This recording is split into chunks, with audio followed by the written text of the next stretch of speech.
Heavenly Father, we come to you today with humble hearts, seeking your guidance and wisdom as we begin this program. Lord, we ask that you would bless every person who has gathered here today, and that you would be present with us in a special way. We pray that this program would be a time of learning, growth, and fellowship for all of us. Help us to listen to one another with open hearts and open minds, and to support one another as we strive to serve you in all that we do. Please give us the strength and the courage to follow your will and to use the gifts and talents you have given us to make a positive difference in the world. We pray all of this in your holy name. Amen.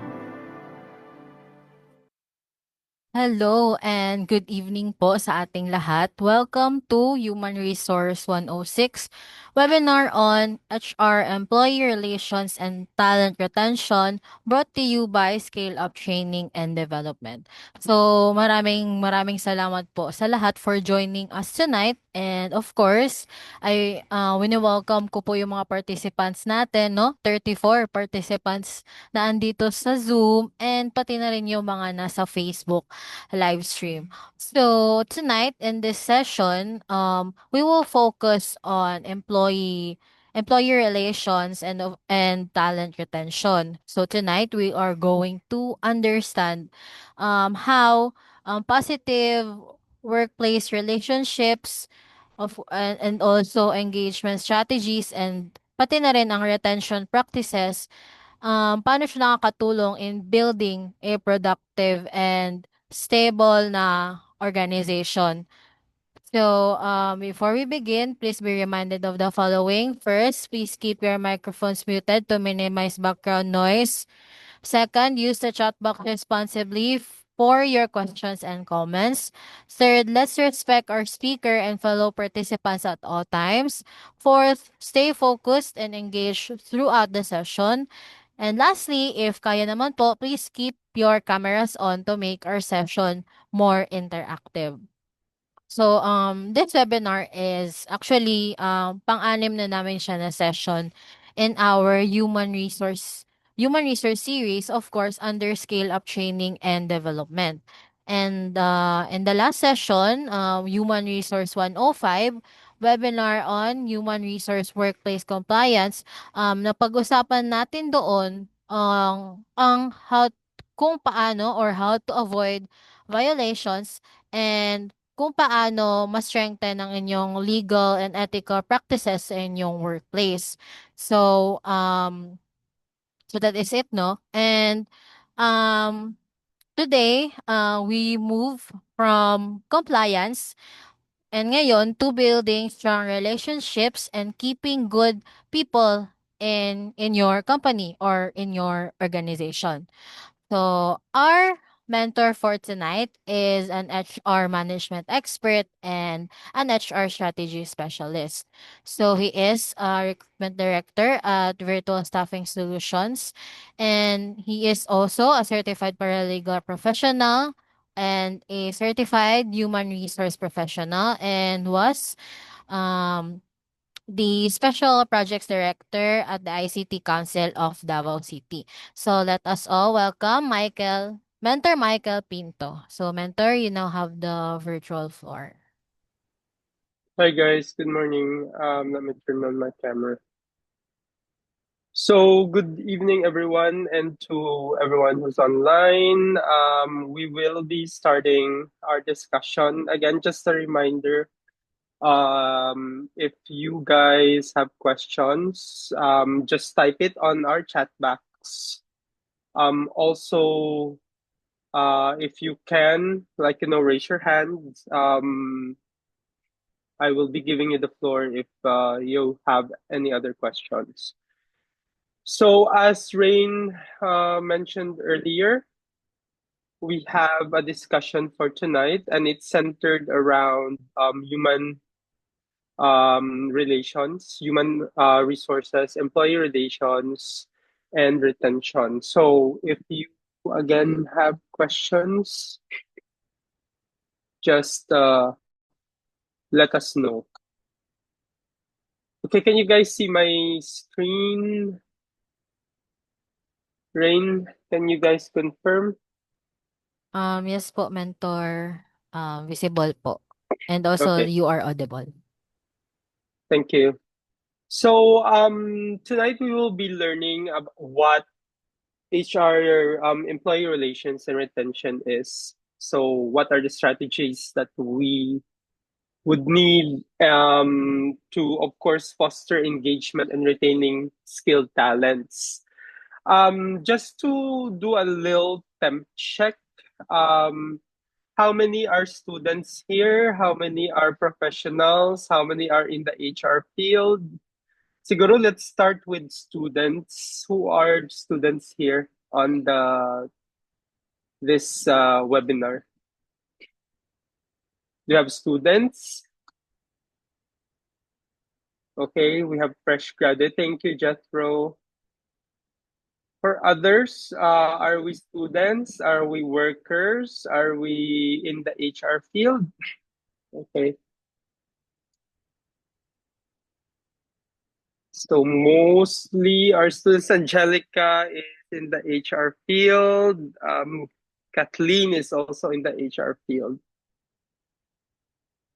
Okay, so let's start with the next slide. I will not introduce myself anymore, but I was already introduced.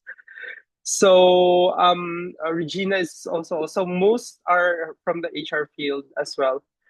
So just to give everyone a background, by the way, I've been in HR since 2006. It has some stops, but I officially worked as an HR manager 2012. So that's more than that's almost 12 years. But before that, I work as a trainer. I work in quality in some of the organizations in Davao. I have a background in research and development, so that's more focused on project management and how to, proceed with projects or initiate projects. And as Rain said last time, I worked also as a special project director for ICT Davao. Um,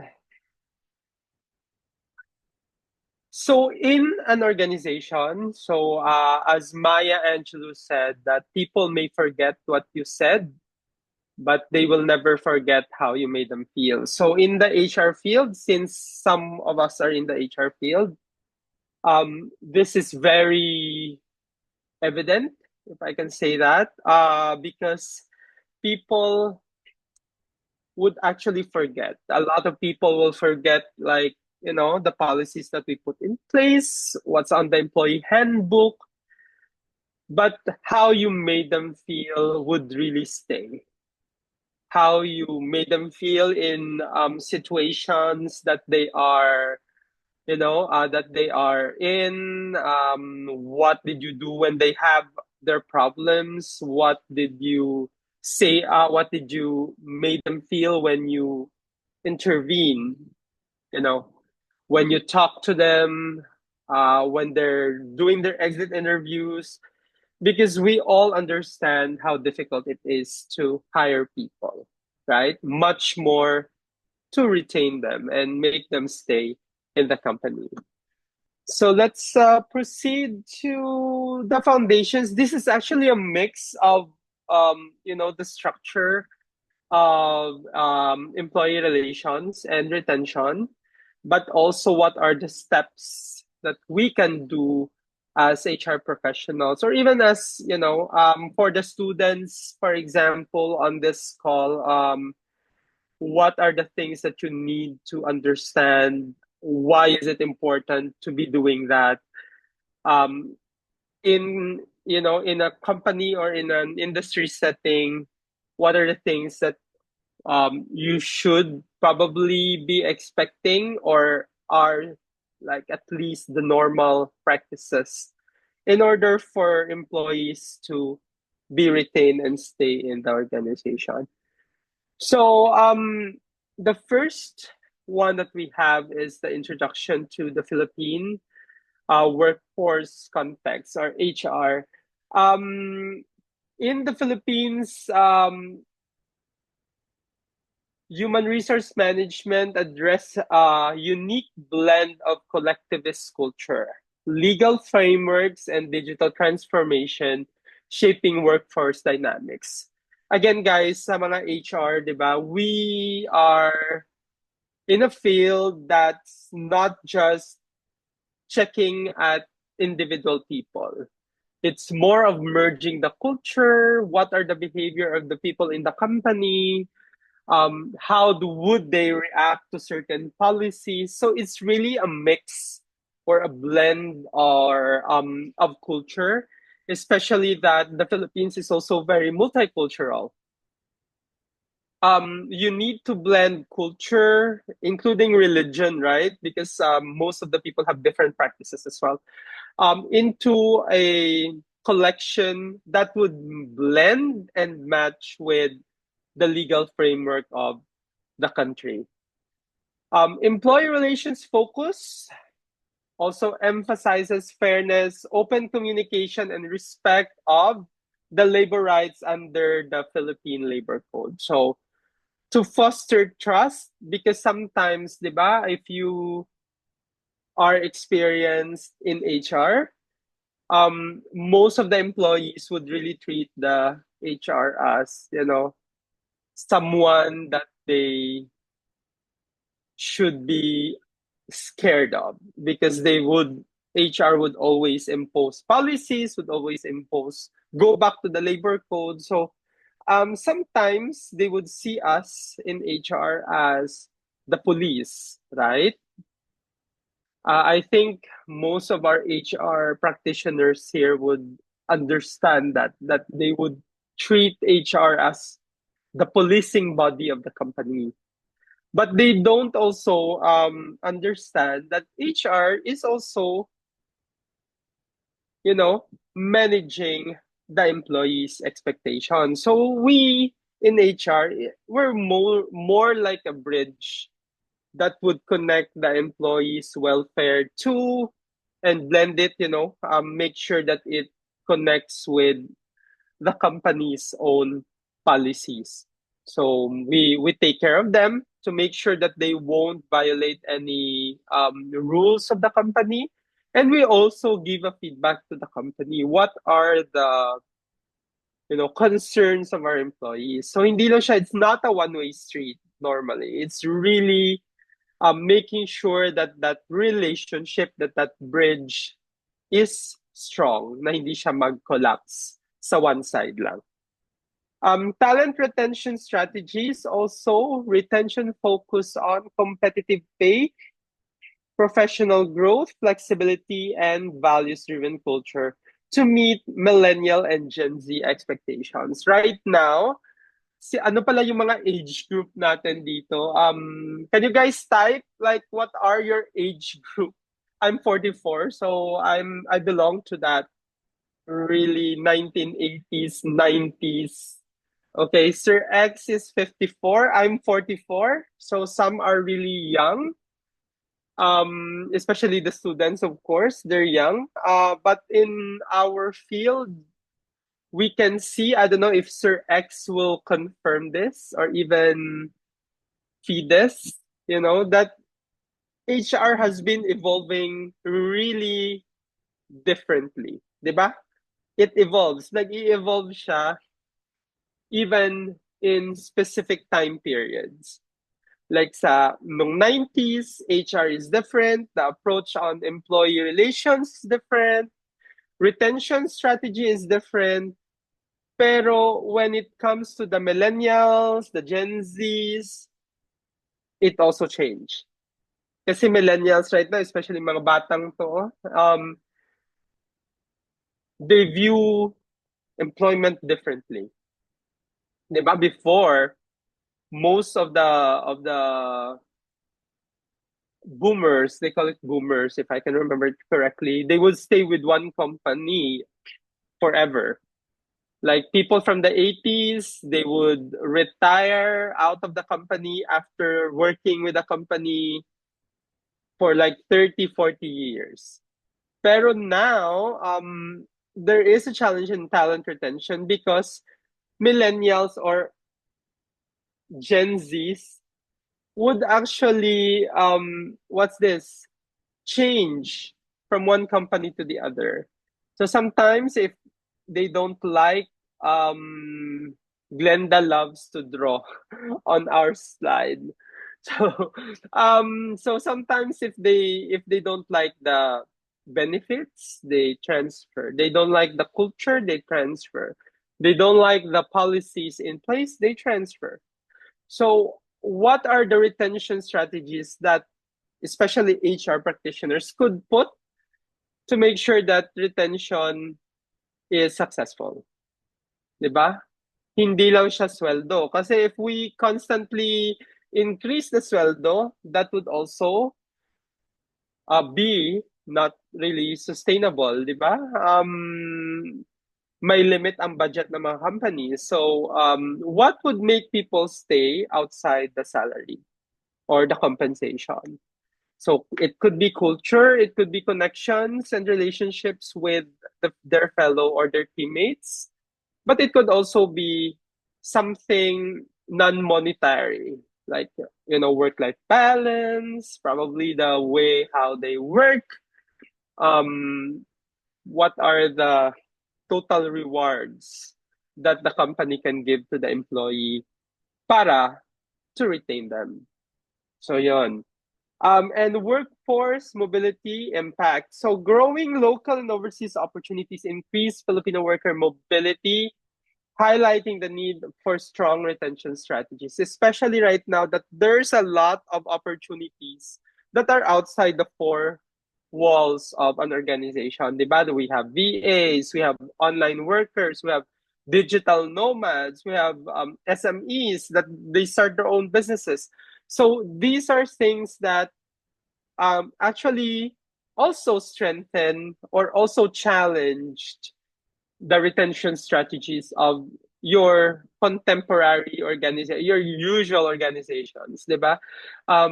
They need to think outside the box to make sure that they are still competitive in the market. So there. Give you guys an overview of the labor code, of course, I know that HR practitioners are really quite familiar with this, but so what's the labor code doing for companies? So it provides legal framework and coverage. It defines employment categories and govern labor relations and employee welfare in the Philippines. If you are familiar with the labor code, you know that it addresses a lot of concerns. And the Philippines, more or less, is really very employee centric. So it's more into the employees. Like that's how the labor code works, right? It has a lot of provisions that would benefit employees. Actually, even if you look at our, like let's say our um how the Department of Labor deals with companies and how the labor code actually um, we could say values the employees more than it looks at the company's welfare.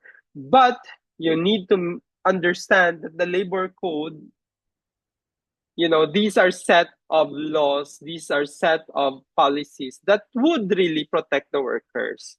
So hindi siya, kumbaga, hindi siya that it's really just policies that would protect the workers. Our challenge there as HR practitioners, if you are an HR practitioner, is how to really maintain that balance na hindi naman, it wouldn't be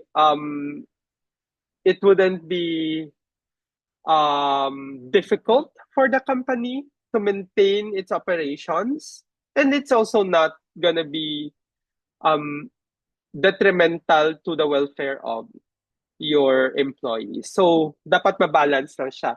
It also provides or secures workers' rights with protection against unjust dismissal, mandates, and mandates due process. So, di ba sa labor code, HR practitioners, again, correct me if I'm wrong, but sa labor code kasi, ang daming provisions that really provides protection to the workers against yung pag-terminate sa kanila immediately, right? There's always due process. There's always our to notice before we do it. Even, in just very basic violation of the policy, there should be due process.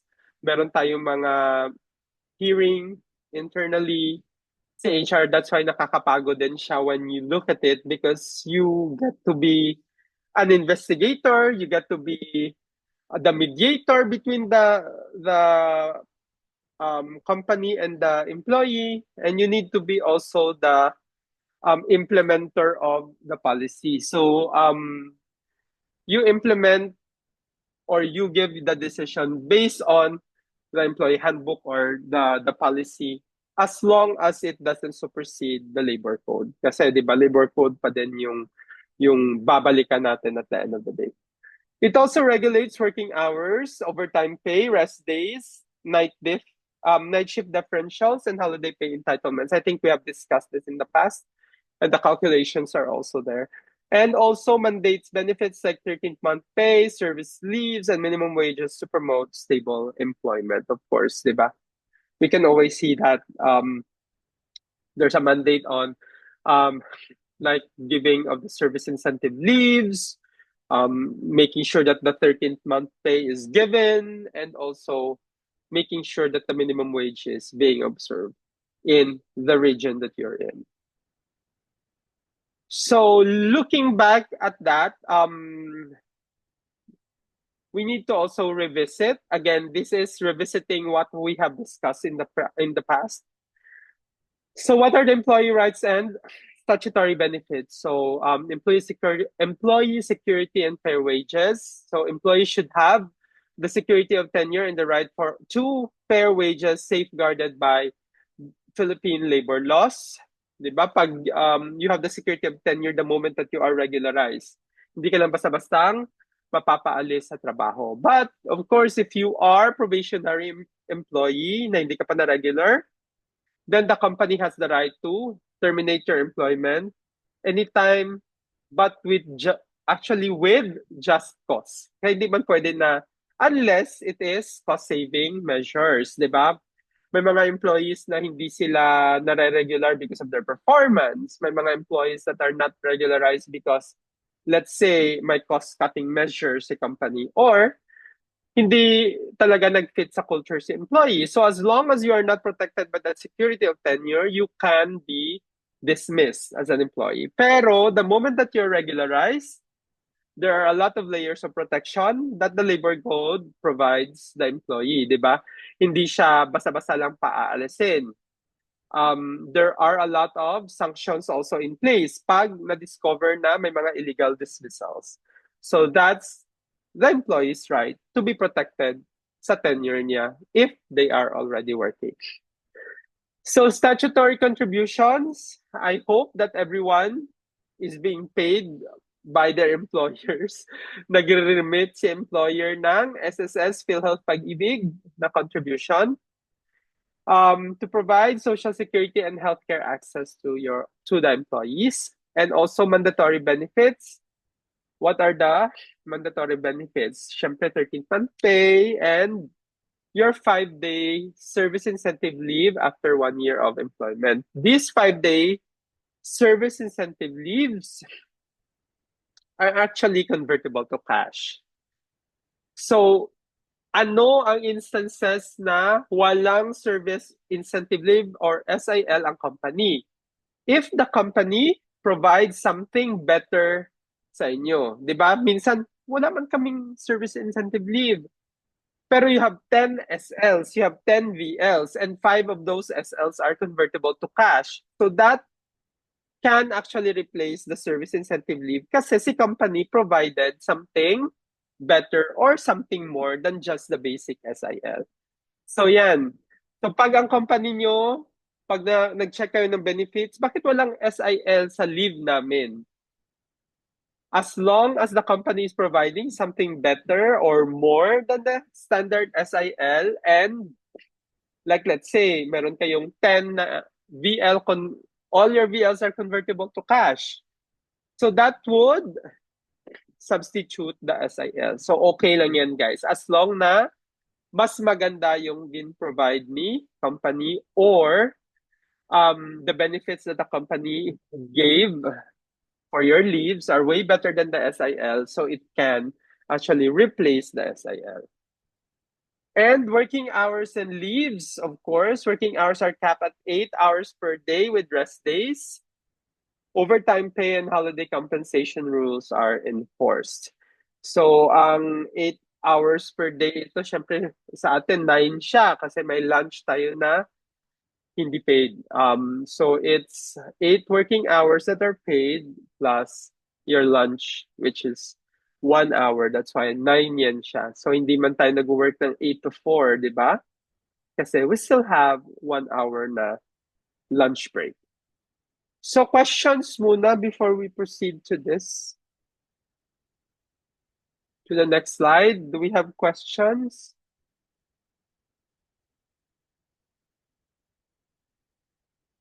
You can type your questions. You can probably raise si Angelito o bago lang nag-reply. Student. So for the students here, what are your background? Anong mga courses yung mga nandito?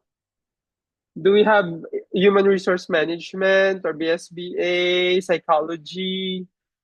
Yan, si Richelle, psychology.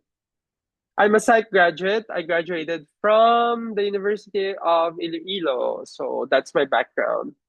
I'm from Iloilo kasi. So I also did not finish my master's at Iloilo because I need to transfer to Davao for work before.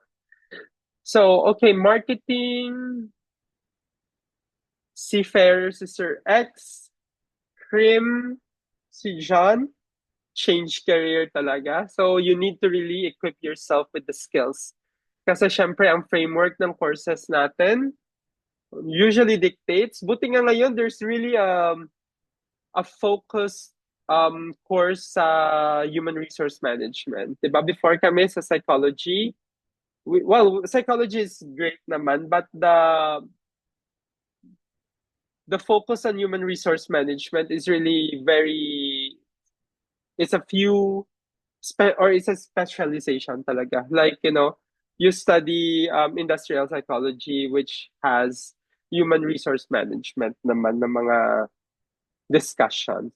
Okay, so let's move forward. If wala ng question, let's move forward to determining employer-employee relationship. So, ano ba yung employer-employee relationship? Di ba normally if you do your job or if you are signing your job offer, if it is a probationary employment or at least for like a full-time permanent employment, ang nakasulat sa contract mo or nakasulat sa offer mo, there is an employer-employee relationship. Pero kung if you are a freelancer, if you're a project-based worker, walang employer-employee relationship, di ba? That's also the reason that there are times that the employment is being terminated, di ba? Sa mga freelancers, minsan the termination of your employment, ang bilis. Like the next day, you don't have a job. For project-based employment, project-based employment, once the contract or your project is done, then the employment is being terminated. So yan yung That's the reason that it is tagged as no employer-employee relationship. Kasi it is superseded by an agreement that the employment or yung trabaho will stop the moment that the project or the contract expires. Pero kung permanent siya na employment, 'di ba? Like, na regular ka, then there is an employer-employee relationship talaga. So you need to check, sabi nga nila, there's a fourfold test criteria. So it examines selection, wage payment, dismissal power, and control over work methods ng company sa empleyado. Control test importance determines if the employer directs both result and methods of work performance. So if there is, if the employer directs the result and the method of the work performance, then there is an employer-employee relationship. Also, preventing work misclassification. So proper identification prevents misclassification, ensuring workers get benefits and job security. And also, the misclassification risks legal disputes and affects employee relations and compliance with labor laws. So what are the legal and practical implications kung ma-misclassify ka? Example, akala mo you are hired as a permanent worker pero hindi mo na-inspect yung contract mo. Contractual lang pala siya or project-based lang siya. So na-misclassify yung work mo. And syempre, sa mata ni HR, it's just a contractual or it's just a project-based work. So the moment na ma-end ng project, ma-terminate ka talaga. So if it's not explained to you properly, the worker might raise a question of dismissal. 'Di ba? Nang pupunta ng DOLE, they will file a case sa NLRC na dismiss ako pero not checking that their contracts are actually temporary. Mga temporary work siya. So you need to really check kung ano yung nasa kontrata nyo. If, ito sa mga students, if your guys are gonna work na. Always keep your job offer. Always keep your contract ready. Okay? So, dapat makita nyo yung contract nyo. Ano yung pinirmahan nyo. Dapat ma-understand nyo yan. Hindi lang na you affix your signature to any document. Kasi, there are times that the labor code can be superseded by an agreement between you and your company. So, di ba, the usual, ang mga companies, when you resign, you should render 30 days.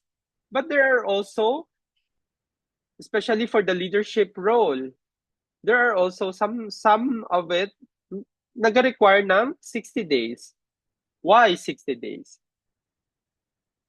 Na sabi ni Labor Code, 30 lang. But there's also an exception sa Labor Code. It says that managerial positions, when you render your resignation, could be longer because of the role.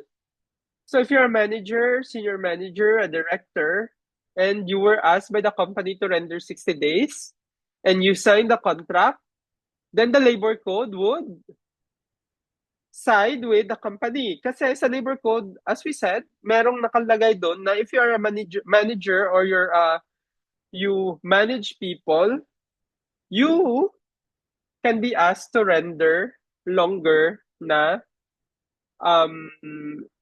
rendering period before your resignation. So you need to really understand, guys, and you need to really read your contract. Hindi lang na, ay, okay, ganito, 30 days man sabi ng labor, so you assume that it's just 30 days sa contract mo.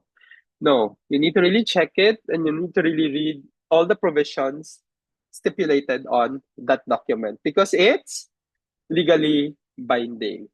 Okay? So let's proceed. Parang feeling ko sakit na ng neck ko kasi I'm reading the slide on the other screen and I'm looking at you sa other screen. Anyway, so establishing effective communication channels. So before we proceed to this, may questions ba sa previous natin na mga slides? Especially in this employer-employee relationship.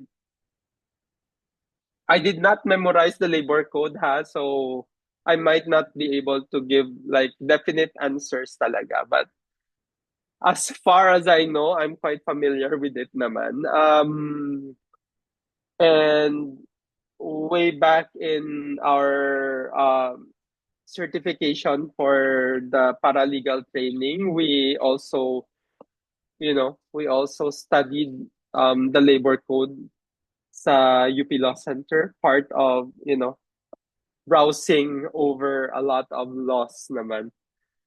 But labor code has been something that I'm really, really interested in kasi, di ba, as sa HR, in HR, we need to be very familiar with like all the basic stuff. Kasi feeling ng mga empleyado natin, di ba, tayo yung memorize natin yung mga libro na yan. But we don't, guys. So humans pa rin yung human resources ninyo. We make mistakes, we don't have all the answers in the world, but we will try our best to protect the welfare of our employees. So sige, pag wala ng questions, let's move to establishing effective communication channels. So what are the effective communication channels? Kasi effective communications would really help employee relations and would also help retention, di ba? So number one, so understanding expectations. So it will help the employee know what is expected of them, reducing confusion and ensuring everybody or everyone is working towards the same goal, which ultimately leads to improved performance and job satisfaction. So number one, pag nag-start kayo ng trabaho, ano ba yung dapat nyong tingnan? Sige, let's ask a question daw. Inom lang ako ng tubig, guys. So let's ask that question. When you're looking for a job or when you are starting a job, what's the first thing that you need to check?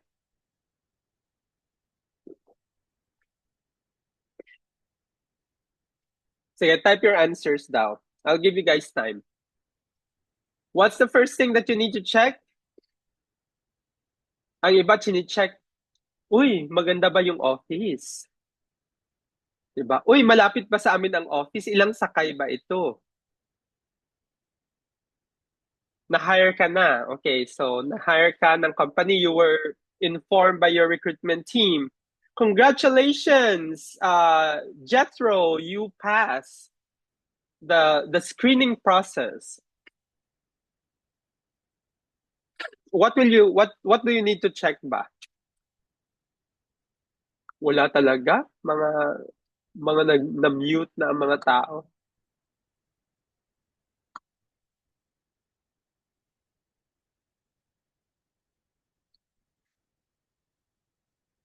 Okay, culture and work, environment, ano pa? May mga ibang answers dyan. Let me just move my Zoom screen para I can't move it. Wait, i-move ko na lang itong chat. Sige.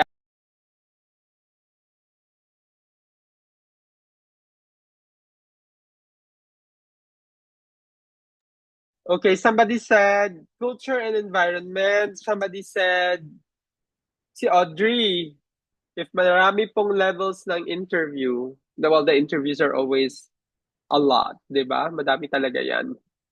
But what else? Okay, so sige. Employee experience.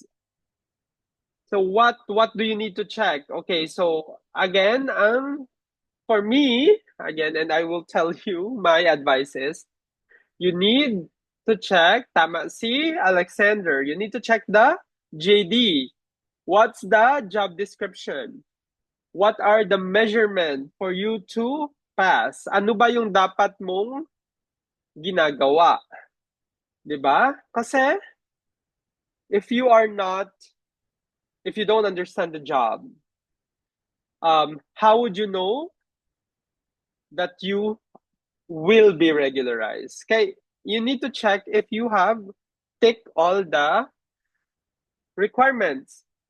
And that's also the reason that when we provide the JD, when we do the orientation, we really mention to the employee or to the new employee what will be the basis of regularization. Okay, kailan kayo i-check for performance? When is your performance check? Will it be after 30 days, 60 days, 90 days? Kasi di ba, 180 days, you will be regularized. So some companies would have an initial performance check on the second month. Okay, so check. Ano ba yung, what did the employee do well sa trabaho? Okay, so ano pa yung ginagawa ng empleyado na tama? Yan yung mga questions normally. So, and then before the 180 days, before your regularization, there's another check. On the fifth month, diba? There's a fifth month appraisal, and it will determine if you would become a regular employee or not. So dapat sa onset pa lang for HR, you need to discuss what are the basis for regularization ng empleyado. You need to check their KPIs, you need to check with the operations team. Ano yung KPI ng taong ito? What would be the basis of the regularization? Kasi you need to discuss that. Kasi it's managing expectations. So, the basis could change, di ba? Nag-change naman yan. But it should be communicated properly to the employee. We could really tell the employee that, okay, you need to reach at the moment of your regularization. Let's say you need to hit your targets monthly at ganitong numbers. You need to not incur tardiness or absences in your in the span of your probationary period. You should not violate any of the company policy stipulated or written on the employee handbook during your tenure as a probationary employee. So you need to discuss that. You need to manage the expectation of the employee. Kasi there are cases sa labor na parang sinabihan siya nga, okay, you're non-regularized, hindi ka mare-regularize. Dahil ganitong reason. Dahil sa performance. But the employee asked, okay, so I was not informed what will be the basis of my regularization. Hindi ako na-inform ano yung dapat ko ma-hit before ako ma-regularize. So these are things na to avoid legal issues in the future, you need to really set the expectation na kailangan you reach a quality score of 95 monthly or 90 average monthly. Or ganito, dapat makasell ka ng ganitong percent. Para at least the moment na ma-regularize sila or during the time of your fifth month appraisal, you need to check if they have hit their targets. And if they did not hit their target for like 3 or 4 out of 5 months, i-regularize mo ba? Kasi they're non-performing naman. So those are the things that you need to check. For the employees, especially sa mga students dito, you need to also ask the interviewer that, di ba? What would be the basis of my regularization? What would be the cost that I will not be regularized after 6 months? Kasi, you can ask that actually sa contract signing or before the contract or the offer para malaman mo kung what are the things that are expected of you. So, yon. Next. My nose is like really struggling na naman.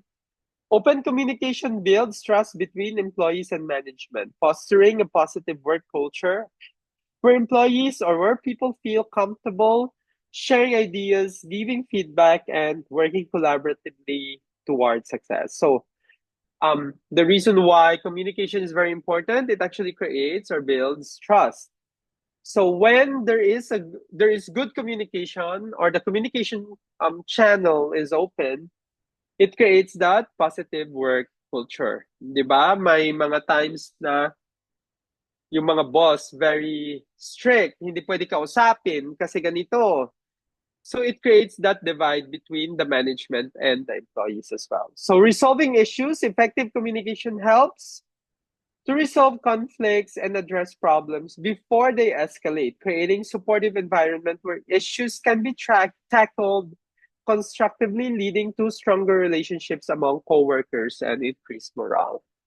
So, di ba, before nga dapat ma-escalate yung problem, it should have been solved between the employees or between the supervisor and the employee. It should be dealt with internally and within the team first.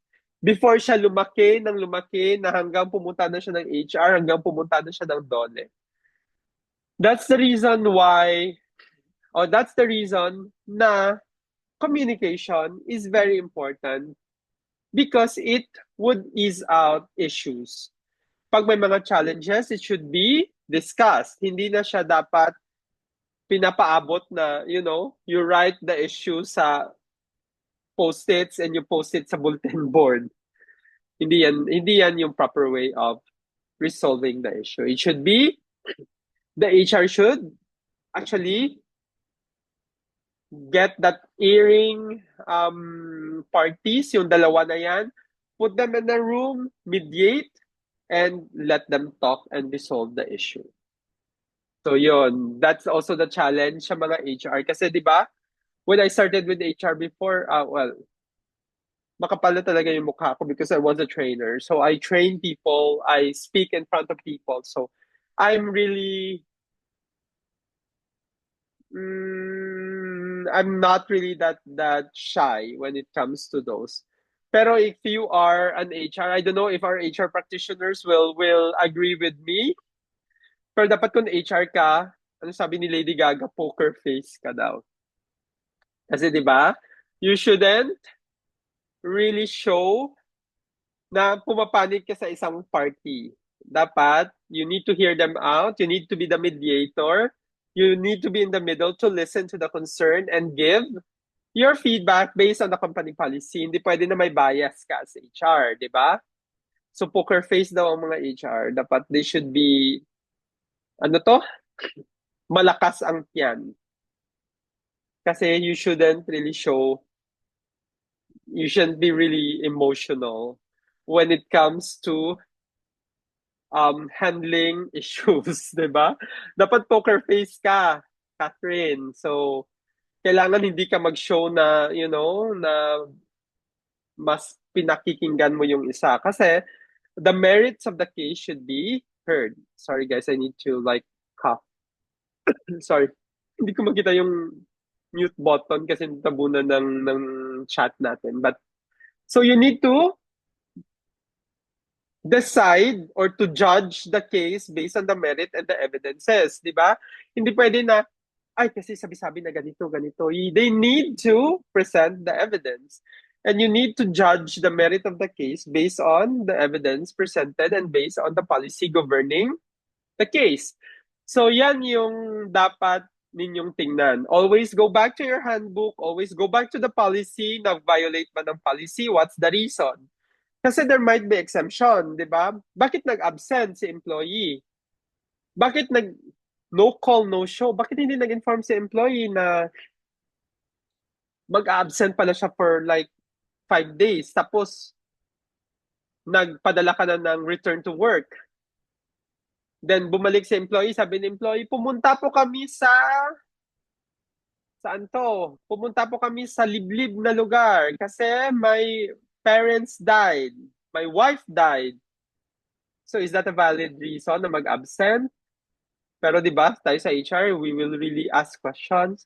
Bakit wala bang signal doon? Mga ganyan. Or sometimes, 'di ba, the employee is living alone, na aksidente pala, hindi naka-inform kay HR. Tapos nag-NTE tayo. Kasi absent, kasi nag-no show. So there.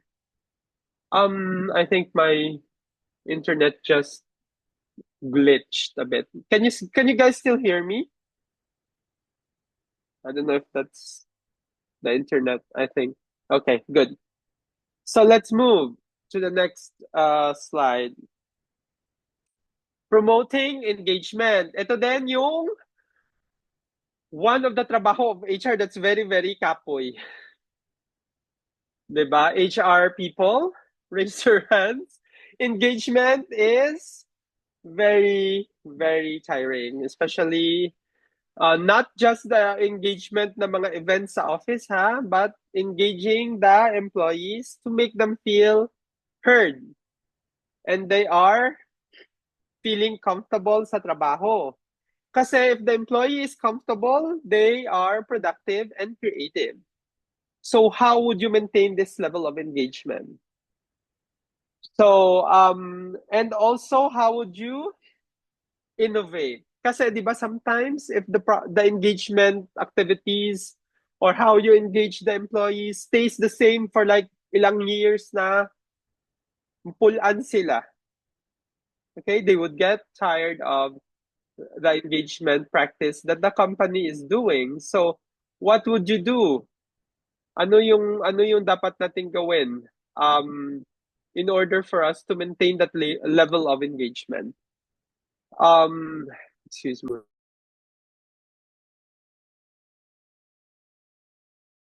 Okay, so communication also fosters collaboration.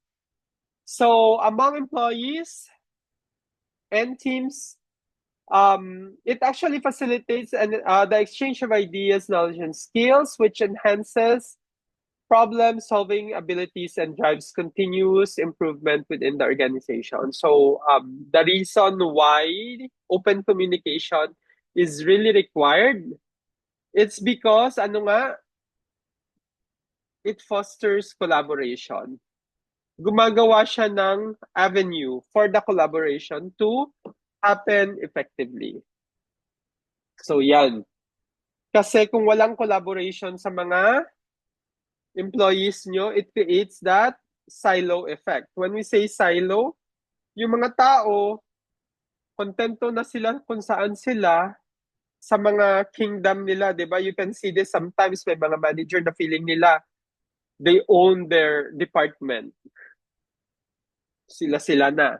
They don't collaborate. They don't talk to other people dahil sila lang. So it actually is not very healthy. Kasi it creates that divide between departments. So a team or a company should be one team, diba? One team lang yan siya. So you should work with each other and collaborate.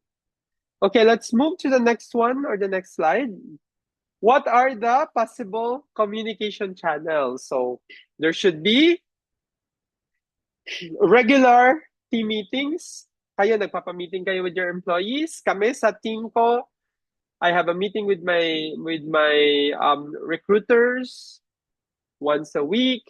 We have meetings with all the recruiters from different from different locations across the Philippines and abroad. We have a meeting with the overall HR team. I have a meeting with my supervisors. I have a meeting separately, a skip level with my employees. So dapat open yung communication channels na yan. I have one-on-ones. And I have, number 2, the open door policy. My employees could just, my team members could just go to my office, talk to me, ask me questions, raise their concerns, even, not talking to their supervisors if it's a personal thing. So you need to be really open with that. Employee suggestion box, yeah. Hindi nito suggestion box na box talaga. Sometimes these are done online na. Diba? You have letter to your CEO, letter to the president, letter to the department head, whatever. Also, utilization of collaboration tools. There are a lot of collaborative tools that we are using na. There are project management tools. There are communication tools like Teams and Zoom or whatever you're using. Sa panahon namin, Yahoo Messenger pa yan or Skype. Wala na palang Skype, no? But Yahoo Messenger yan when way back. We create channels. There's MIRC before. Ngayon, pati meron na nga yung Viber, ano pa ba, yung mga tools sa Discord, di ba? Kasi I also play games, so I do Discord channels. Implementation of an internet for company-wide announcements and updates. Di ba? I hope we have HRIS sa mga companies natin, or at least a message board that has all the announcement and memos. Conducting anonymous employee surveys. There are third-party surveys. There are surveys internally. So yan, ano ba yung satisfaction score ng team mo, ng company nyo? So I hope you also do that, yung mga net satisfaction surveys nyo, to do a temp check sa company. Happy pa ba yung mga employees natin or hindi na? And establishing mentoring or mentorship program. This is really effective. If you have new employees, you need to partner them with a tenured employee to help them learn the ropes, or teach them the ropes of the job. Also providing regular performance feedback sessions. So sa mga empleyado dito, sa mga boss dito, how often do you give a performance feedback? So again, guys, performance feedback is not limited lang to the actual monthly or quarterly evaluation or annual evaluation, huh? So you can actually do coaching sessions on a bi-monthly basis, for example, diba? Or as needed. It's actually part of your feedback mechanism then to the employee kung nagbibigay ka ng coaching sessions. And make sure that these coaching sessions are documented as well. Diba? Dapat ma-document to kasi it could be a basis of promotion in the future. It could also be a basis of termination pag hindi pa rin nag-change yung performance, di ba? Hahanapan kayo ni Dolly yan. Did you do any intervention before you terminate the person? Yan yung mga questions ni Dolly.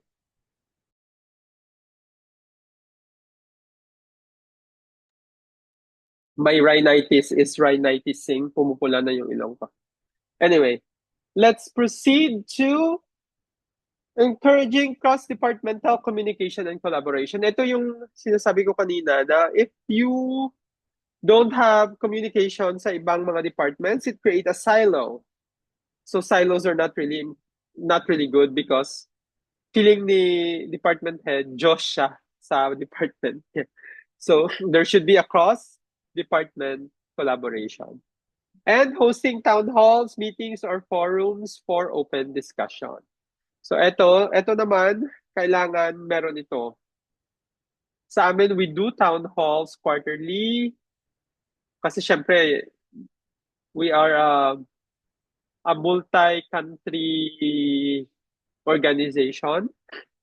So yung mga CEO, the C-level executives namin, they're quite busy naman kung saan-saan sila in their part of the world. So we do town halls like quarterly. So may 4 na town hall sa year. But there are also town halls na naman that are being done as needed lang. So sige, let's proceed. Questions on these communication channels? Wala na? Kung walang questions, type lang ang questions, guys, ha? We'll try to answer the questions as we go along.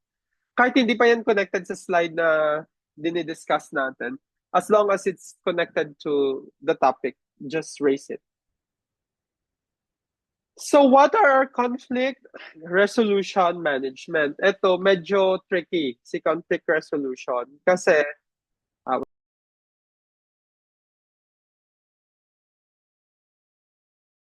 sorry, I'm muted. Kasi sometimes, di ba, we need to determine if may merit talaga yung mga ni-raise na mga issues during the onset. So what are your conflict resolution management? How would you resolve the conflicts? So understanding common sources of conflicts in the workplace. So eto talaga, always to, miscommunication.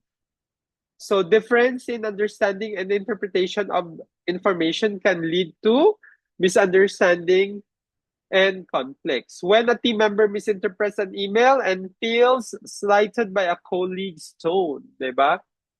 Ito, parang inaway niya ako sa email or sa chat or um, may na-post si employee, Facebook friends kayo, may pinost siya na anonymous sa Facebook niya. Tapos feel mo na tamaan ka. So nag-start na yung conflict. So yan, number one yan.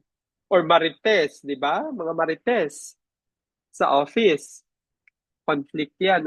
Gabi talaga to si marites ba? Widespread to.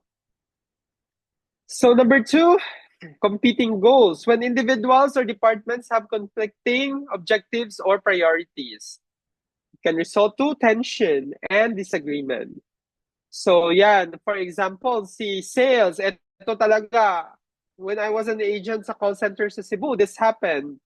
Like, kami sa sales, gusto namin magbenta. So some of the sales people, mga dungol, di ba? They are also, they're mad. As long as they can make the sale, i-promise nila yung world. Pa-promise yan yung world. Ay, kaya yan, sir. May connection dyan, kahit wala. Kahit yung customer niya nakatira sa bundok sa Nebraska or sa Arizona, sa disyerto.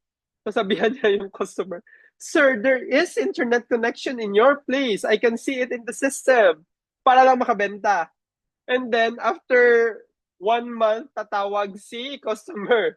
So si customer service, siya yung makaka-receive ng call, magyaw-yaw na or magagalit na talaga si customer. They would say, "Why did you sell me the internet? I told you there's no line or there's no internet in my place.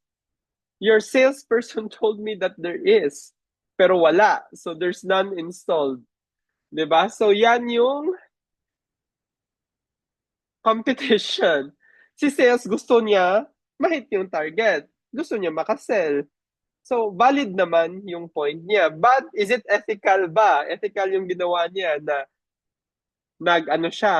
nagsinungaling. Pero sometimes kasi guys, nag-appear talaga sa system na meron. Pero, when the installation happens, wala palang linya.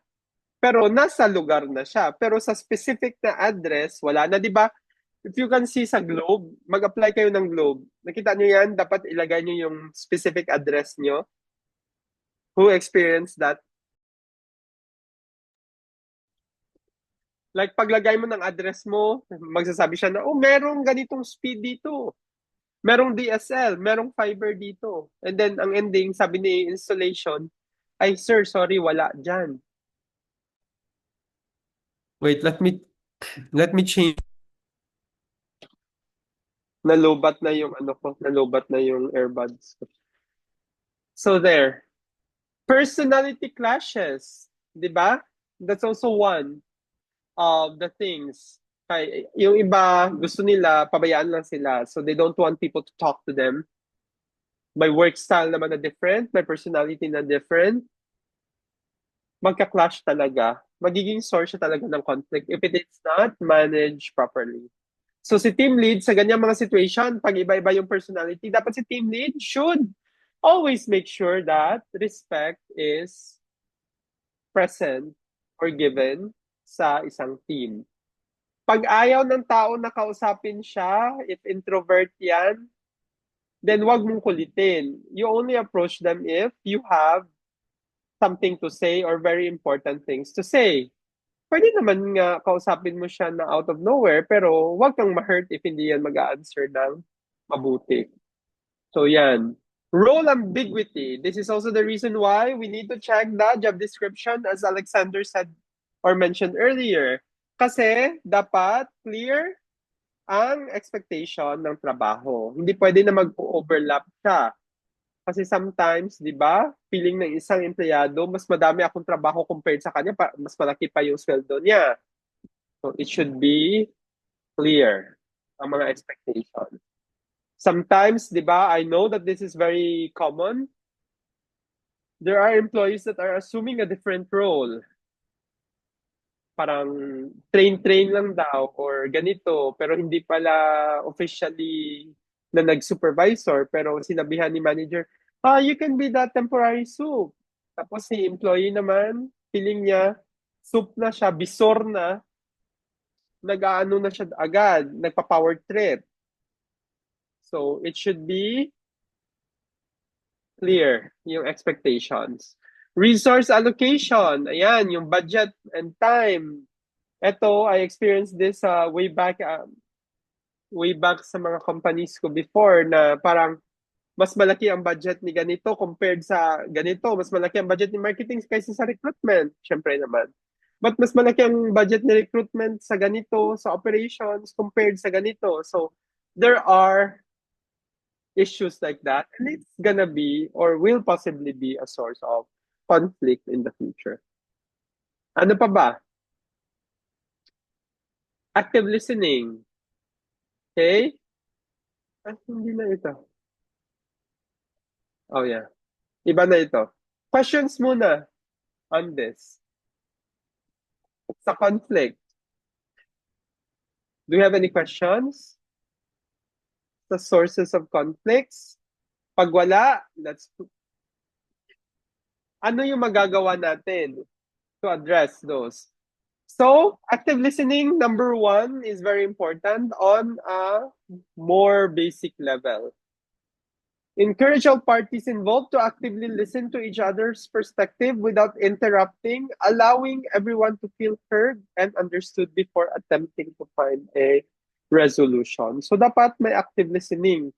Kasi pag nag-decide lang tayo on doing something na hindi natin ina-understand kung ano yung sinasabi ng isang tao or ng the other party, magkukause siya talaga. It will really cause a rift and it will really cause conflict.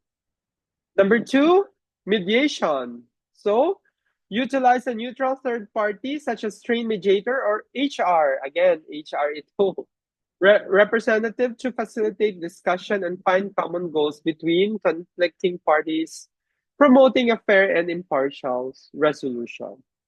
Minsan, pag hindi na talaga ito nasosolve ni HR, papasok na si legal. So, si attorney na yung makikinig ng mga hinaing ng mga tao. So, there should be a really good mediator. Ito yung sabi ko kanina na dapat si mediator poker face. You know, you need to do not show emotions or bias, di ba? Like, kasi friend mo yung isa, hindi pwede kasi may conflict of interest na. So, dapat, mga attorneys ito, si legal, normally, yan, nag-aano yan si legal. Makikinig, then would give comments or ask questions, pero yun nga, it should be neutral. Collaborative problem solving. So, encourage employees and teams to work together, identify underlying issues, and brainstorm solutions. So, ito naman yung third. We usually do this, like if we give them exercises. So, mga HR, it's one of the things that you can do. Bigay kayo ng exercises. Get two teams together, especially ito yung mga malaging may conflict. Give them a problem, have them solve, have them formulate solutions.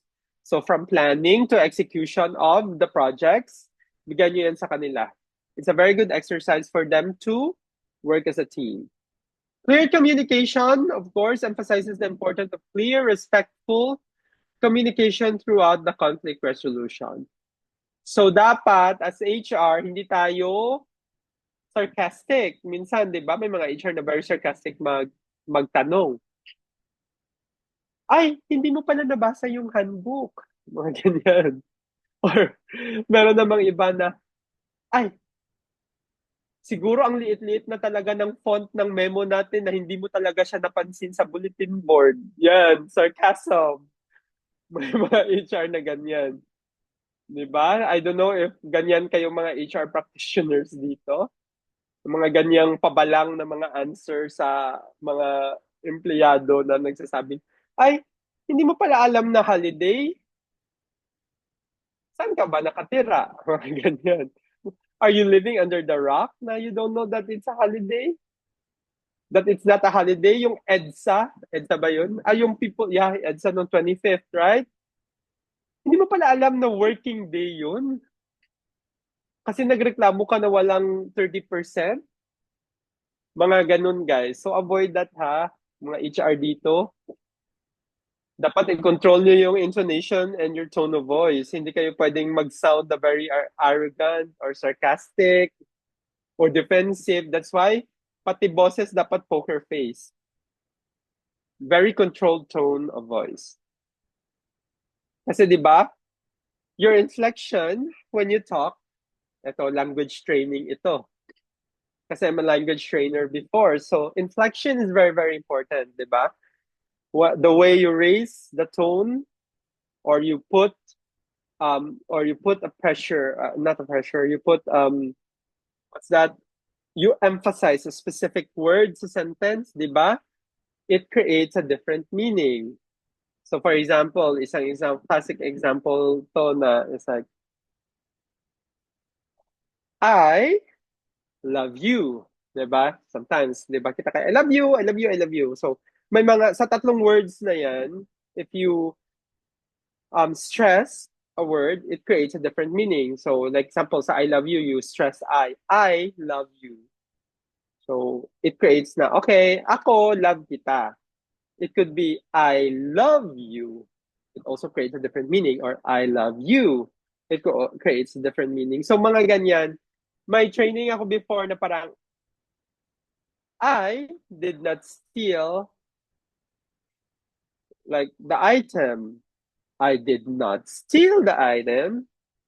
I did not steal the item. So, it creates different meaning. So, sa HR dapat magaling ka dyan para hindi ka mag-sound na sarcastic. Kasi sometimes magsabi na yung mga empleyado natin, maldita kayo ng itsara na nga sino bang HR natin dito? Si Jeremy, maldita kayo na, oh. Maldito. Or si Regina, maldita kayo na. Kaya mag-istorya, sarcastic kayo.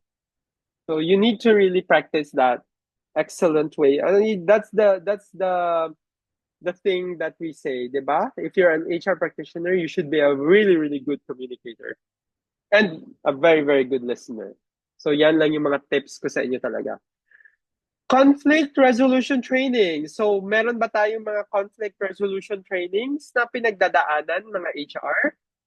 So what are the things that we need to do to resolve a conflict? What are the things or the strategies we need to make sure that the conflict will not return? So these are the things that we need to train on. Buti nga tayo ngayon, there's like, di ba, may mga YouTube na which you can learn. Pero guys, you need to have discretion talaga. You need to like really have,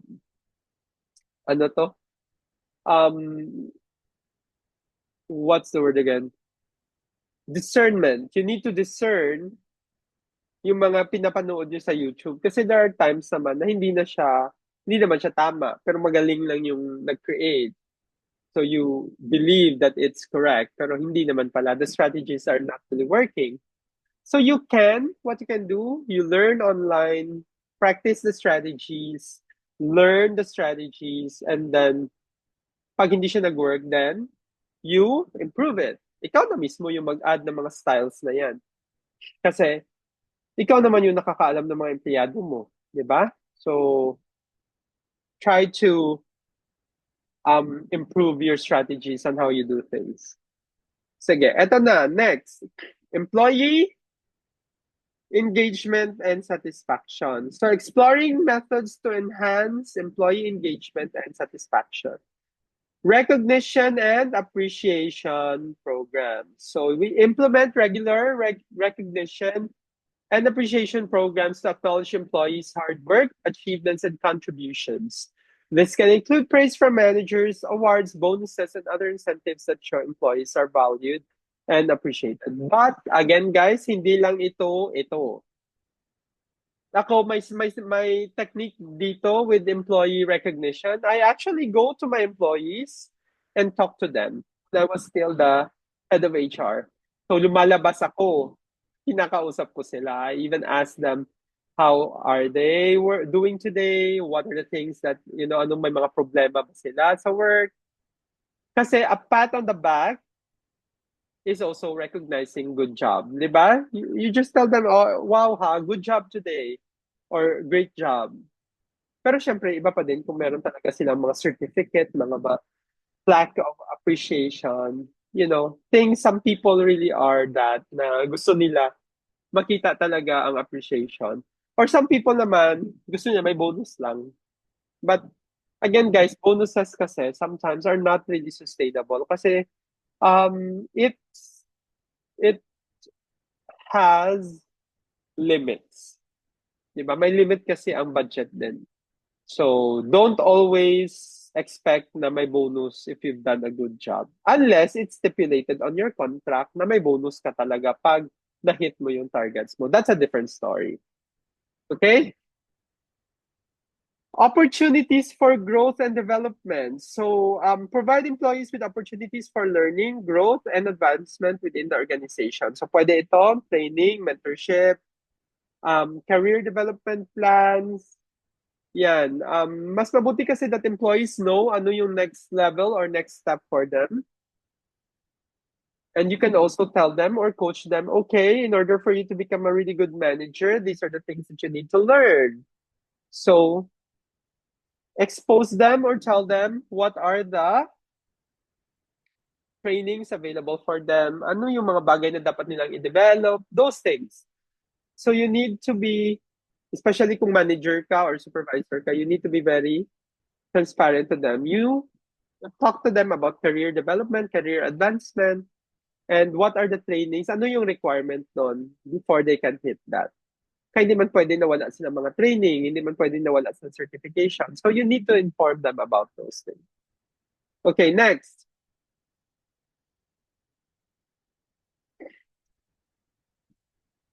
Ay, before we proceed, questions pala. Questions? Wala nang questions?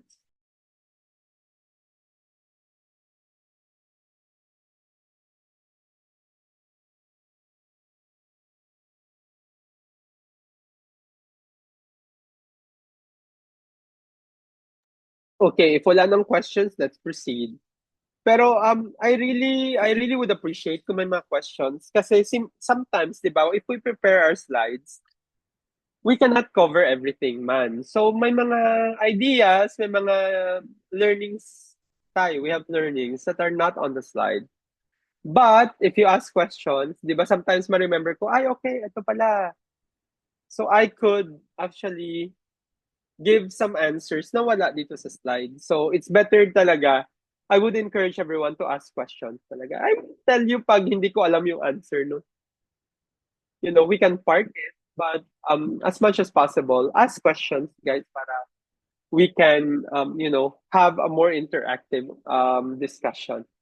Ita-type nyo lang naman dyan, I'll answer it if I read it. Nababasa ko siya. I'm actually open. The meeting chat is open. Actually, so makikita ko if there are questions. So talent retention in the Philippine workplace, understanding Gen Z and millennial workforce dynamics. So in the companies right now, mixed na ang culture. Diba? Before kay isa lang, pareho lang yan sila ng culture, mga boomers or mga 1970s na mga tao na nag-stay sa trabaho forever. But now, millennials, sa mga Gen Z, nagmi-mix-mix na sila with boomers na hindi pa nag-retire. 'Di ba? Meron pa tayong mga really aged na mga employees. So, mga mature na talaga. So, nagmi-mix-mix. So, minsan, yung mga mature employees natin, maiirita sa Gen Z. Kasi ito sila yung mga na, ay okay, 5 o'clock na, log out na. Di ba? Meron namang iba na parang, ay, kasi di ba, nasanayan na yan ng mga older natin na mga older na natin na mga employees na nagsistay talaga sila out na outside their duty. Nagsistay pa din sila. Parang normal na yan. Ako, ganyan ako minsan. Like, okay, naka 9 hours ako, but I still stay and finish my job for the day. Meron kasi ako mga tasks na nililista. So, okay, so ano pa ba yung hindi ko nagawa for today? So, tinatapos ko talaga yan. Pero some of the Gen Z kasi, inihintay lang 59. uy, out na ako. Punch out na agad. Out na. Bahala ng trabaho tomorrow na yan. So, yan yung mga bagong ano. So, we need to seek, the Gen Z and the millennials, they need to seek meaningful work, supportive leadership, and flexible working condition. Yan naman yung mga Gen Z. Feeling nila na hindi mo sila sinusupport as a manager, magre-resign sila. Okay? So may question si Joey dito. Paano po ba ang tamang way pag-interact sa medyo strict or may attitude na perfectionist na HR po? Gabi ha. Strict na, may attitude pa siya, perfectionist pa good. All in one, parang kape. Okay. I think you just need to be really factual. Sa mga ganitong types of personality, kasi guys, di ba, psychology naman yung major ko talaga. For these types of personality, when you talk to them na may sense. Dapat alam mo kung ano yung pakay mo, 'di ba? You need to know what you want. When you ask them questions, huwag ka na magpaligoy-ligoy kasi some of them, they really value their time. So pag strict 'yan, medyo perfectionist 'yan. When you ask them, you need to have supporting facts. Kasi magtatanong 'yan, o bakit mo natanong 'yan? Saan galing 'yan? Ganito 'yan. So dapat prepared ka when you talk to those types of people. Kasi if they see that there are facts, 'di ba? May laman naman yung gusto mong sabihin, then that is really better. Hindi some people kasi strict lang talaga sila tingnan, 'di ba? But they're open naman. And mas lalo yung open naman ang HR pag may laman talaga yung ano mo. Kasi busy ba yan mga HR na yan? 'Di ba? So their time is really, really very precious. So dapat when you go to them, meron ka ng may pakay ka ba? You know, you have a purpose in talking to them. So that's lang ang masuggest ko, Joey. Kasi hindi naman yan sila magiging strict lang yan sila if kakausapin mo sila na hindi mo alam yung gusto mong pag-usapan. So, you prepare your facts muna before you approach them para at least lahat ng questions nila, you have an answer na. And they would feel na hindi mo wini-waste yung time nila. Okay, let's proceed. Thank you, Joey. I hope that answers your question. Digital proficiency and recruitment. High digital proficiency makes online recruitment employer branding vital to attract young talent. So, eto naman, since we are living in a digital age, I know that HR, as part of our sourcing or recruiting efforts, we really go to the more, Gen Z type of communication. TikTok, Instagram, Facebook. Di ba before kami pala, na tayo kay mga bata pa man kayo. We even advertise sa radio and newspaper and flyers, pero it's not working na ngayon. Okay, so people are really digital. Nakaglue na yung mga mata nila sa mga screen ng mga cellphone or tablets. So, we need to go digital. Engagement and retention. Organizations must invest in skill development, mentorship, and community building for retention. Sa amin, sa BSS, we are a faith-based company. So, we are actually, may office na kami sa Jensen and Tacloban and Leyte and Cebu now in the Philippines. So, yan, baka may mga taga Jensen dito or taga Cebu or taga Leyte. So and Samar, we are situated here in those areas. So sa amin kasi, we are a faith-based company. Diba? As a faith-based company, faith is actually our core value. So, it's the word itself, the letters of the word itself stands for different different meaning. For example, yung A there is accountability, yung H is happiness, T is teamwork, mga ganyan, integrity. So it is a faith-based company, and part of the mission of the company is really community building. So meron talaga kaming mga outreach programs. We support organizations and we support communities and make sure that it is also a sustainable na effort. Hindi lang siya na parang one time lang magbibigay ka lang ng mga pagkain tapos na no. The mission doesn't end there sa amin. So it's really a more ano nga yun, sustainable na mga projects ang nilalagay namin.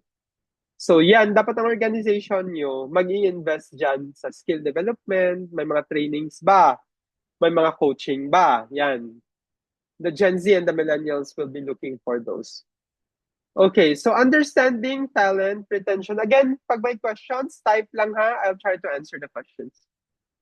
So creating positive work environment, recognition, and rewards, career development and growth opportunities.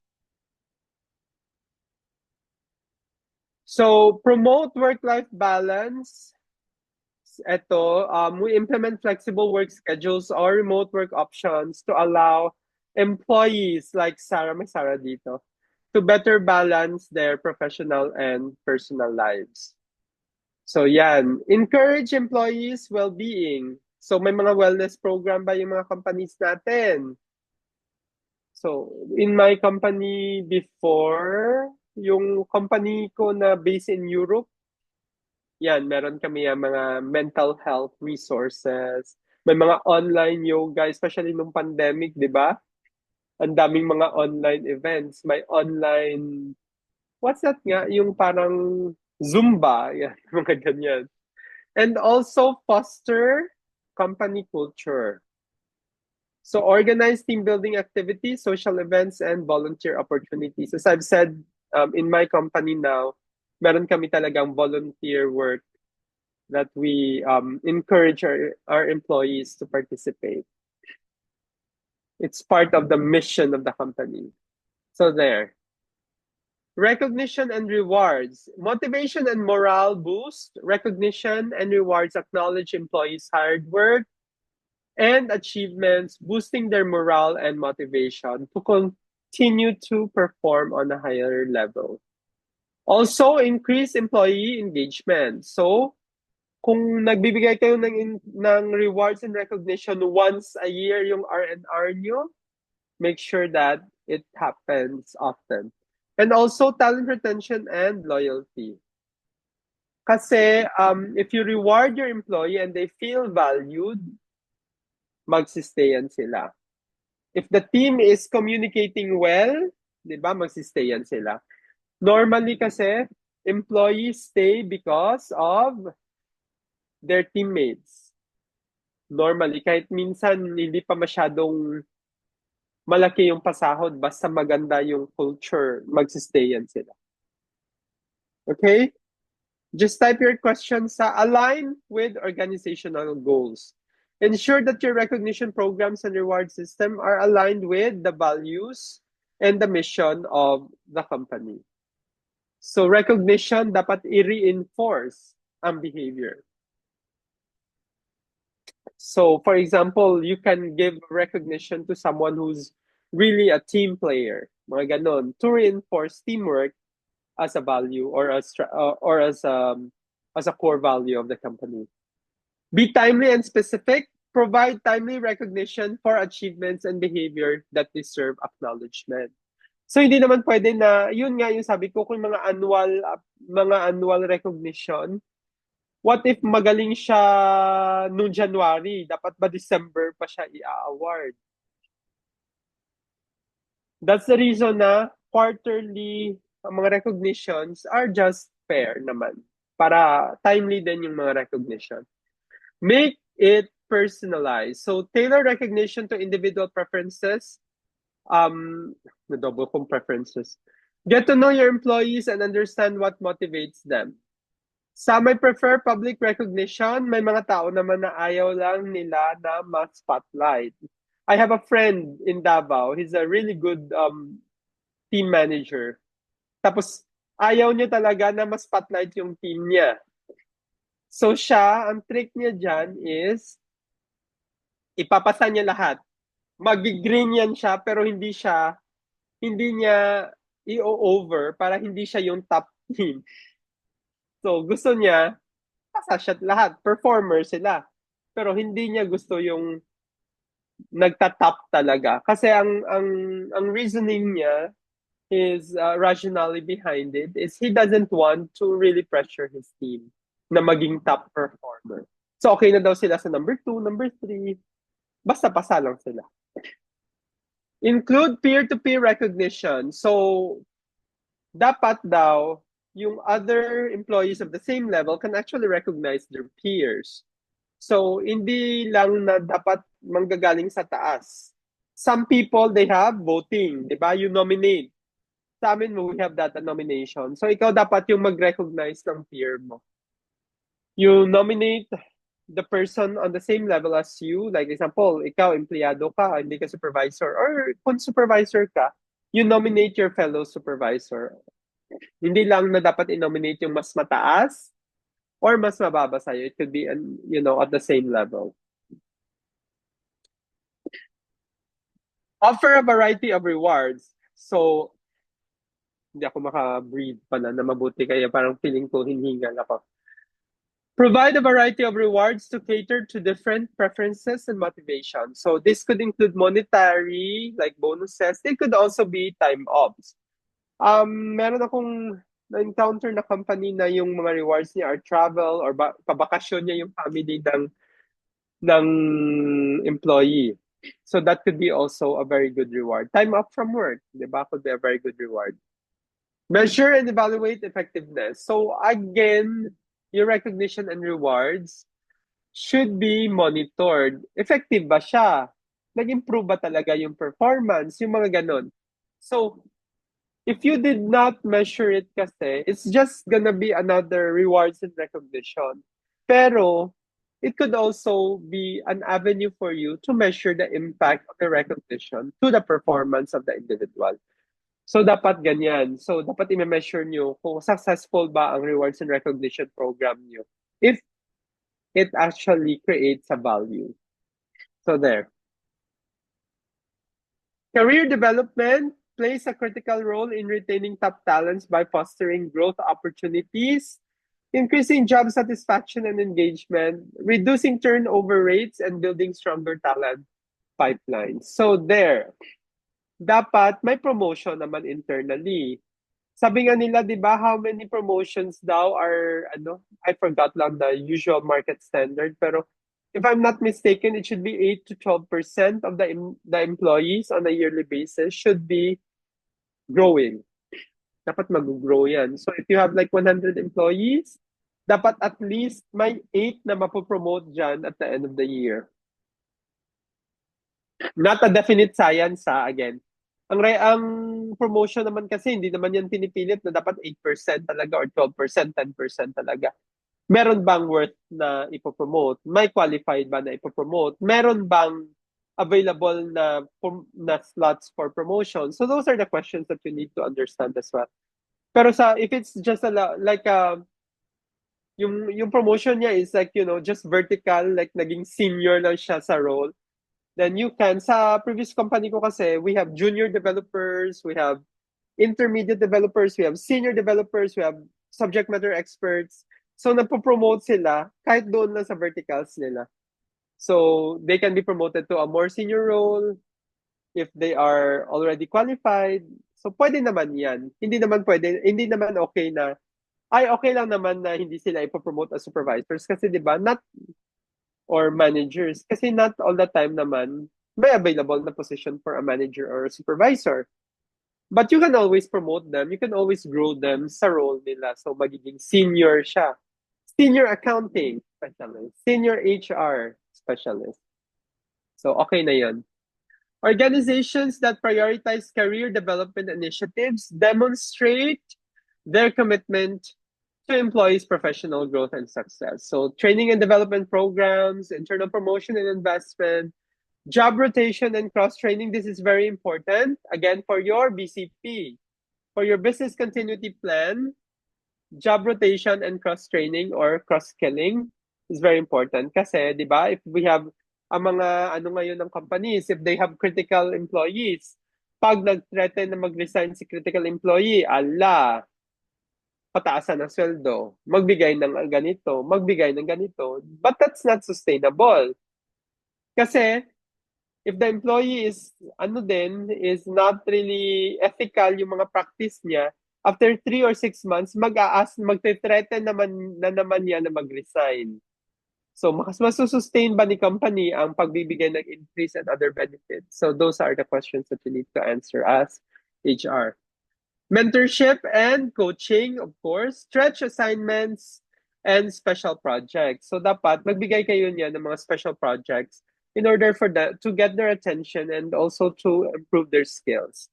Working with others. So, ilagay mo yung mga different na mga tao from different departments, put them in one project to see how their teamwork works, okay?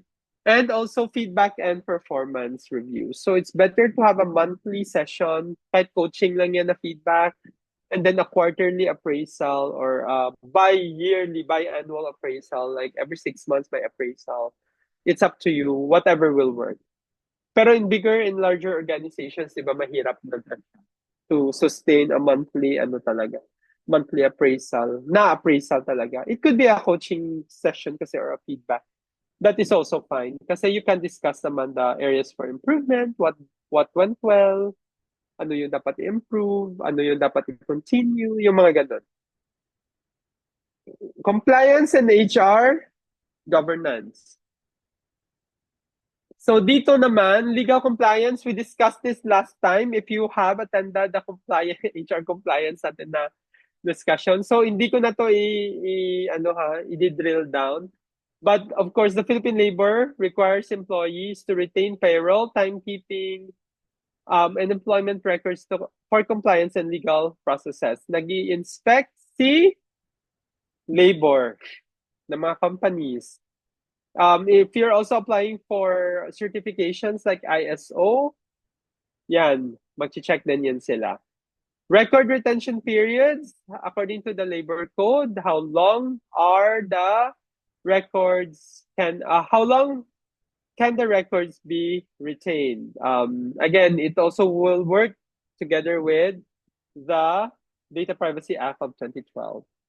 So yan, my labor code articles 280 to 292 specify required retention periods. So again, it deals with the employment records and other obligations to make sure that the data that your employees are giving you or whatever documentation that is actually safe. That's why, di ba, under the Data Privacy Act of 2012, dapat meron kayong mga data specialists and data controllers sa company nyo. So I don't know if you have that. Compliance and enforcement. So non-compliance with record retention can result to fines or legal issues, emphasizing the need for robust policies. So, di ba, may mga policies na if the employee doesn't want you to retain their records after a specific period required ni company, like si company normally 5 to 10 years, they keep the records naman. That's why before, if sa mga 40-ish people dito, if you can remember, before, nung hindi pa malalaki yung data storage ng mga bangko, kahit may utang ka sa bangko, maka-apply ka pa rin ng loan. Kasi, ini-expunge nila yung mga data nila. They do not keep the data longer than 10 years or 5 years. Pero ngayon, with a very small item, di ba, ilang terabyte na of data it can store, wala na. Pag masama yung credit score mo, palautang ka, makikip na yung record ng utang mo for the longest time. Kahit siguro mamatay na yung apo mo, yung utang mo na recorded pa din. So, yun. Because of the advancement in technology as well. And transparency and trust, maintaining secure and updated records, reinforce transparency, accountability, and trust within the workforce. So yan. So ingat din kasi may mga scammers, di ba? May mga scam employers, may mga scam na employees. So make sure na updated and correct yung mga records na yan. So question before we summarize everything. Sige, type lang ha. So to conclude this session, again, context of HR management. So Philippine HR operates within a unique legal, cultural, and generational framework. Why is it unique? Legal siya, of course. It follows the labor code. Why is it cultural? Because sa Mindanao pa lang mismo, ilang different cultures na dyan, di ba? It's a melting pot of cultures ang Philippines. So we have different people from different cultural background, different generational background. Kasi as long as you're less than 60 or 65, di ba? You're still working. And ang mga bagong bata din ngayon, so you could be working with people from 1980s, 90s, 2000s, 2010, 2000 or 2010. 2000s ang pinaka bata. So those factors must be included on how you create strategies. Kasi 'di ba, ang mga strategy natin sa kultura could be different with our Muslim brothers or IP brothers. Different din siya compared to how you deal with people from the 90s, people from the year 2000s, people from the 80s or 70s if you still have them. So mga ganon. Importance of compliance and engagement, understanding labor laws and workforce trends, help develop compliant, engaging, and sustainable workplace practices. So dapat understand talaga sa mga HR dito, we need to understand the labor law.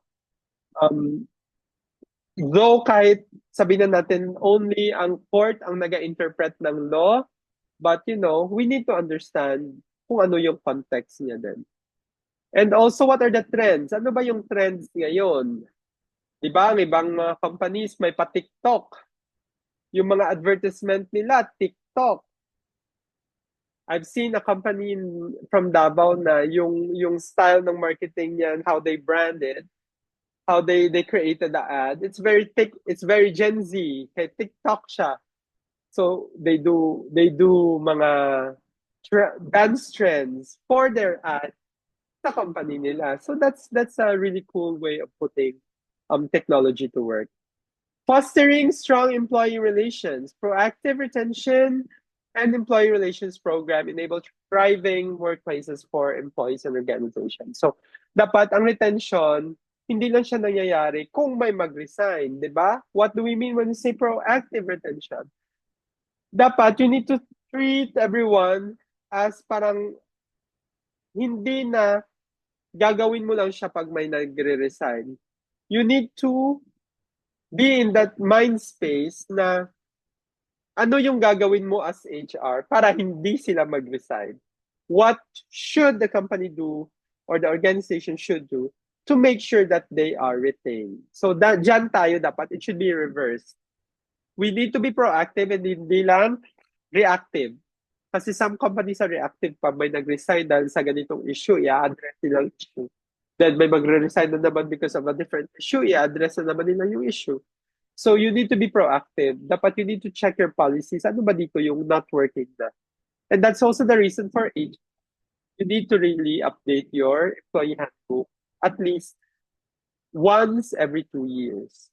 Yan yung sabi nila. Ilang years ba kayo nag-update ng mga employee handbook nyo? Baka ang handbook nyo forever na 1970s pa yan. Sa mga old companies, di ba?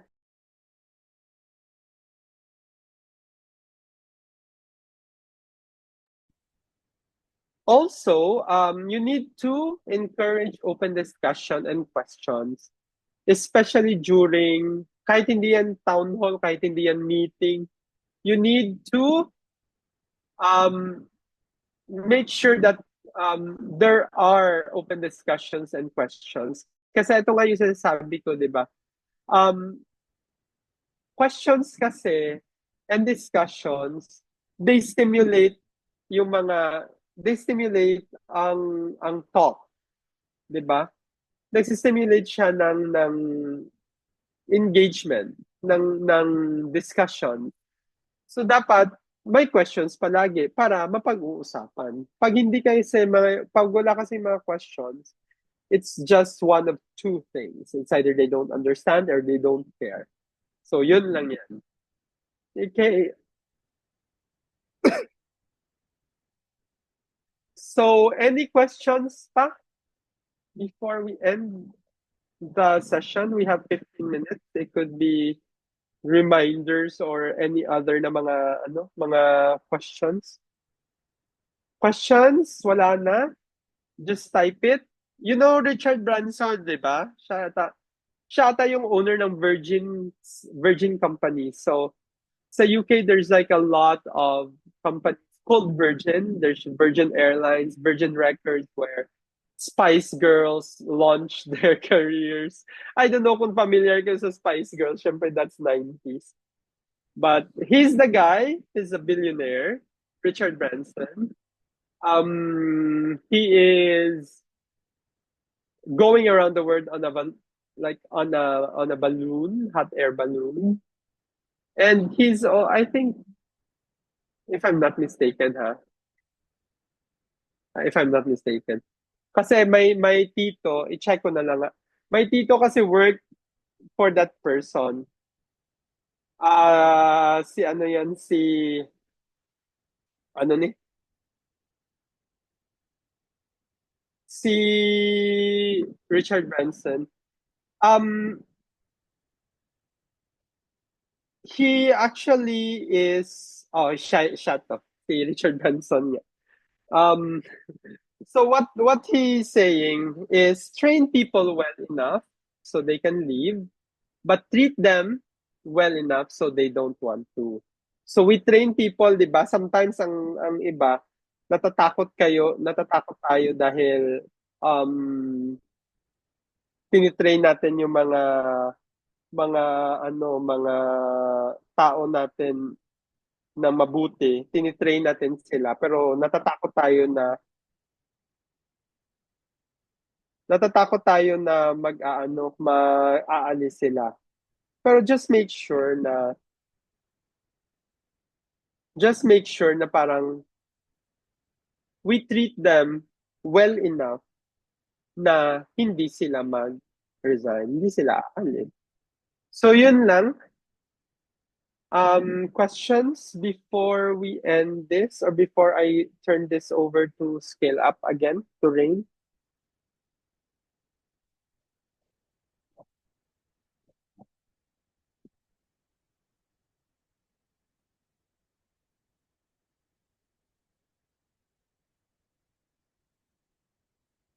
Any questions?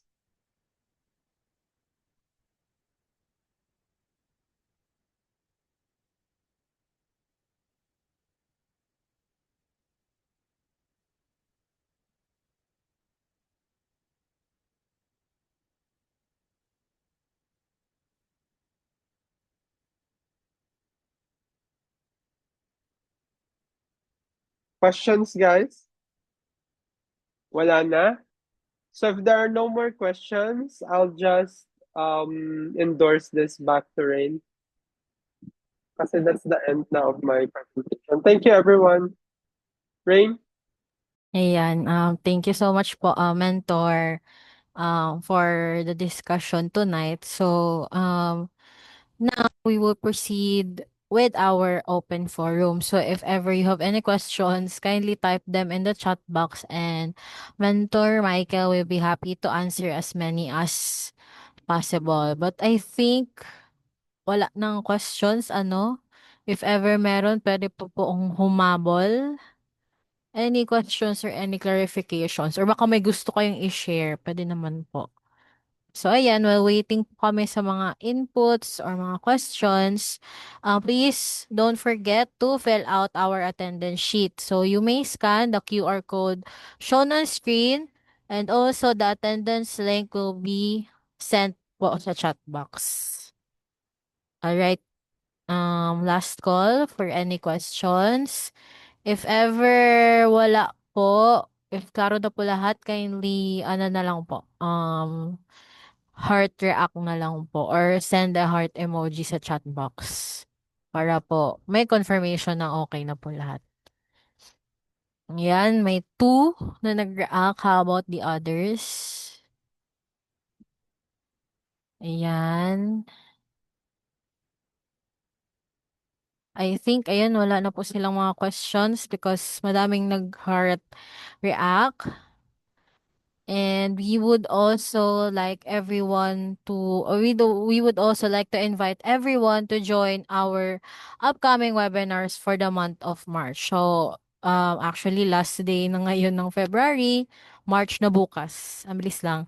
Ayun, so these are our topics na lined up for March. So, if ever you are interested into any of these, um, you may actually register na ngayon. So, visit our Facebook page and you will see po ang registration forms for these topics. Okay, paano daw po ulit ng QR? Ayan po. If ever hindi nyo po na screenshot or na picture ng QR, actually the attendance link, sige, isend ko na lang po ulit. The attendance link is sent po sa chat box. Okay na po ba,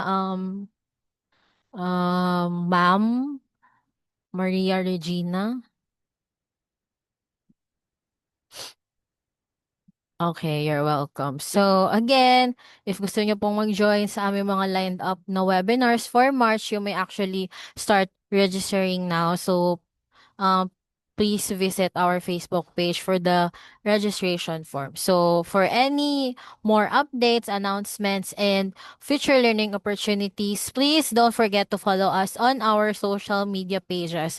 Meron pa kami Facebook, Instagram, and YouTube. Just search for Scale Up Training and Development. And that concludes Human Resource 106 webinar on HR Employee Relations and Talent Retention. Once again, thank you so much po sa everyone for joining us tonight. Stay safe. See you in our next webinar. And remember, we are your Scale Up partner. Good night. Night, everyone. Thank you, everyone.